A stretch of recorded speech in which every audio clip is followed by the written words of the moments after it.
Bonjour à tous et bienvenue dans le JT du Turfu du 24 mars 2086. Voici les titres de l'actualité. Une tempête de sable violente s'est abattue dans la côte méditerranéenne, une grand-mère est décédée. Politique, accord de la COP63 hier à Bangkok, 86 chefs d'État étaient présents. A l'international maintenant, sécheresse à Moscou, seulement 3 cm de pluie enregistrés au cours des 4 derniers mois. Migration, entrée en masse de 100 000 réfugiés hollandais dans les pays de l'Est, et le sport, le Paris-Dakar revient en Sibérie pour la 111e édition, alors que les Jeux Olympiques d'hiver feront leur retour à Marrakech dans 10 jours. Nous pourrons admirer du ski sur sable, du curling sur gazon et du saut à ski sur les dunes. Sahara, plus grand que jamais, il s'est encore étendu de 14 000 hectares depuis le début du mois. Et maintenant, de la neige est tombée sur le Mont Blanc, pour la première fois depuis 23 ans.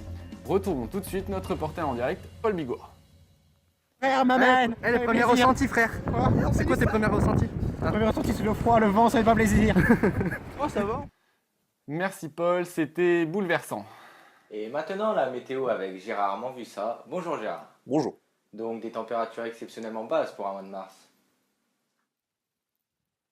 Alors oui, effectivement, Bento, des températures assez basses pour cette période de l'année. Alors pensez à sortir la petite laine de la semaine à venir. Ce matin, il faisait par exemple 25 degrés à Paris, 32 sur Marseille, 23 à Amiens et 27 à Strasbourg. Alors il faisait plutôt frisqué. Demain, ainsi que toute la semaine, le ciel sera bleu, l'herbe sera verte et les oiseaux chanteront. La météo des plages maintenant. Drapeau vert à Amiens et à Paris, mais attention, la baignade reste interdite à Marseille en raison de la tempête de sable. Alors surtout, n'oubliez pas, il fait plutôt frisqué en ce moment, alors sortez avec vos t-shirts, c'est important. Demain, nous fêterons les rongers. Ce sera également la journée internationale pour la préservation de la marmotte sauvage des Alpes du Sud, alors pensez-y.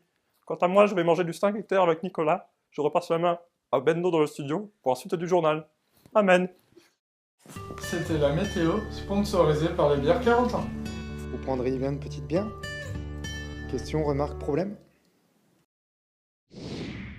Merci Gérard. Personnellement, j'ai rarement vu ça. Et maintenant, l'actualité climatique avec la COP63 où un accord a été enfin trouvé. Reportage avec Alain, posteur, et Jean, meurt de soif. La journée d'hier a été marquée par la rencontre entre les présidents des États-Unis of America, Barack Obama, et celui de la Russie, Igor Raspoutine. La COP63 s'est réunie hier à Bangkok où un accord a été trouvé entre les pays du monde après un petit apéritif dînatoire à base de punch coco sans sucre. Cet accord porte sur la température internationale qui a été fixée à un seuil de 40 degrés. Tout pays ayant une température moyenne supérieure à ce seuil sera privé de goûter pendant au moins 2 ans. Et tout de suite, la réaction du président de l'Espagne qui semble-t-il est plutôt énervé. Alors moi personnellement, je trouve ça totalement injuste et indécent. Moi mon pays, il est à 41 degrés. Et du coup là on nous dit qu'on est privé de goûter pendant 2 ans. Mais sérieux là, goûter quoi? Le goûter. Allez moi je retourne manger des fajitas. Vous m'avez tous saoulé.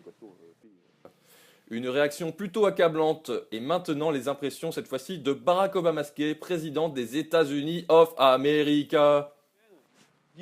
Chez moi au Texas, il fait 39 degrés en moyenne. Du coup on est plutôt bien. Sinon ce matin, vous savez ce que j'ai mangé? J'ai mangé du pain. Et vous voulez que je vous dise? Il était vachement bon le pain. Et en espérant que ça puisse changer les choses cette fois. Et maintenant une courte page de pub. A tout de suite.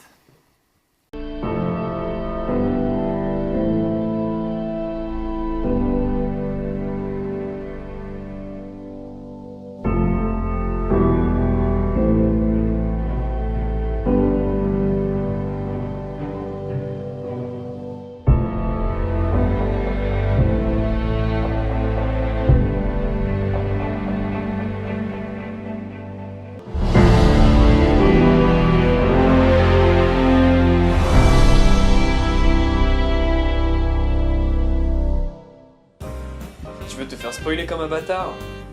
Envoie Glenn est mort au 8-22-22. C'est donc sur ces images que se termine ce journal. N'hésitez pas à rester sur notre antenne pour suivre le débat politique entre l'extrême droite écologiste et la gauche conservatrice. Nous nous retrouvons demain pour un nouveau JT du Turfu. Bonsoir. Bonsoir.